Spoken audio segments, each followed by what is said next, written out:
prima serie, il record della manifestazione 1:48:45.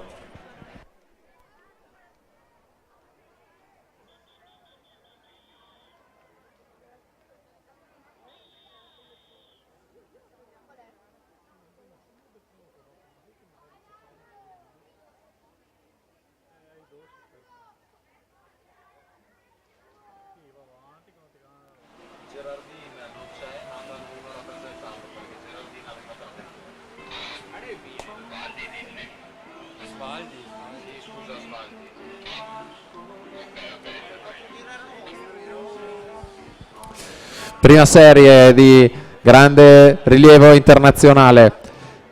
Vediamo subito il passaggio velocissimo, sarà i primi 50 metri. Davide Casarin 26:02 in seconda posizione, pari tempo a 36 centesimi Nandor Nemeth e Laszlo C'è 26:38.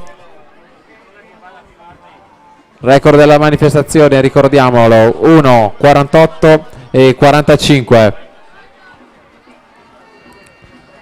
Ai 100 metri Davide Casarin, Team Veneto, in corsia 5, leggero vantaggio per lui. Andiamo a vedere di quant'è questo vantaggio. 51 centesimi, Casarin 54:34, 28:32, Nemeth Nandor 54:85, 28:47, Laszlo C'è terzo 54:93, 28:55. I primi 4 solo nello spazio di 68 centesimi, ma siamo già proiettati dalla parte opposta della vasca. 150 metri di gara, ancora Casarin in testa per il Team Veneto dalla corsia 5, 28:23, 9 centesimi più veloce rispetto alla precedente vasca, quindi una grande vasca per Casarin, come una grande vasca anche per Nandor Nemeth, 22 centesimi meglio rispetto alla vasca precedente, 28:25, sempre terzo Laszlo C'è, 28:35 anche per lui, 20 centesimi meglio della vasca precedente. Eccoli ancora questi tre all'arrivo: Casarin alla 5,